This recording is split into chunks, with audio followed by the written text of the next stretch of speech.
The pen scraped against the paper with a heaviness that felt like a sentence being passed, not a simple signature.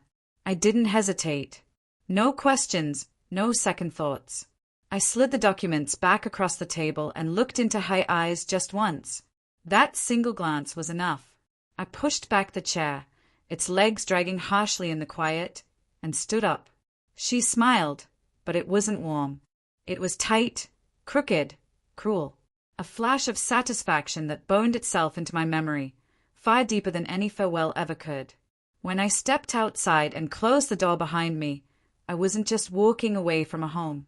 I was walking away from the illusion she'd created of a man she believed could be tossed aside without consequence. The truck roared to life under me. As I drove off, I saw her standing on the porch, arms crossed, laughing. The sound cut through the cold like shattering glass, sharp, brittle, unfeeling. I kept going. I drove until the streets became strangers, until familiarity dissolved in the rear view. I never looked back. 5 years. That's how long I juggled 2 jobs, worked every weekend, picked up every extra shift, just so she could chase a dream we once dreamed together. Nursing school, clinicals, exams. I was the one brewing coffee at midnight, holding her while she cried, whispering belief into her when she was ready to give up. But in the end, I was just a step on her way up. And when she got where she wanted, she didn't hesitate to kick that step away.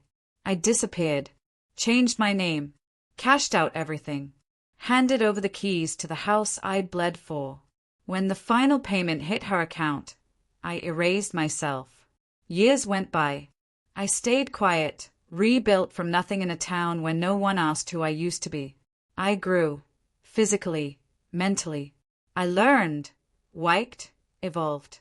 I kept low, out of sight, while she shone online. The flashy cars, the picture-perfect vacations, the hollow grins, a new man on her arm half a year after I left. I said nothing. I watched. I waited. Then, 10 years later, the silence cracked. A number I recognized lit up my phone. Straight to voicemail. Again and again. When I finally silenced the device, there were 169 missed calls. I didn't have to listen to know what desperation sounded like. I could feel it in the way the phone vibrated. Panic. Regret. Fear. She had found me. That night, I sat by the window with a glass of whiskey, staring at the stars as they disappeared behind heavy clouds. I thought about returning the call. I didn't. Not yet. This wouldn't be emotional. This would be surgical.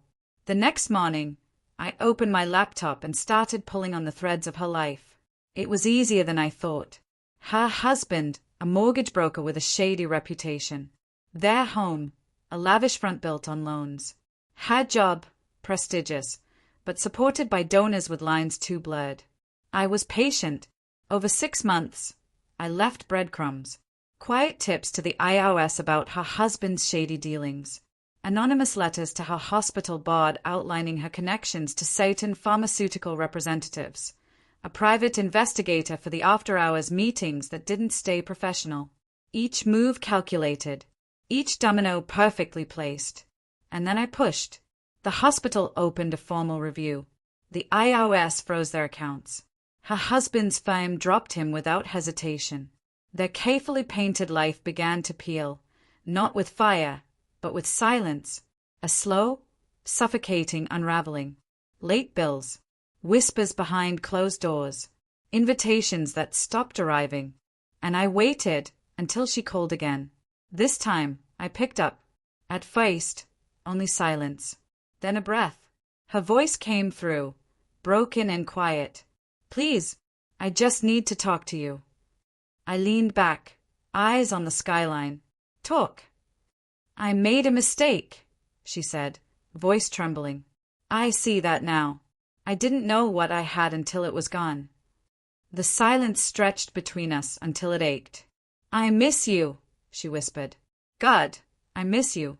Please, just let me see you." I pictured her surrounded by the rubble of the life she'd built on Betrayal, everything crumbling around her. My voice came out cold, detached. "You don't miss me. You miss the man who would have carried you through this. He doesn't exist anymore. You buried him. His sob came sharp through the line, raw, ugly. But it didn't touch me. Not anymore. I hung up.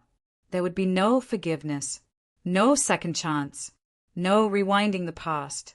I stood at the window, the city light swimming through unshed tears, and felt only stillness. A final, frozen peace. She kept calling. I never answered. Let her drown in the same silence she left me in. Behind me, her world turned to ash, and I watched it burn, from the far side of the fire, untouchable. Finally, free,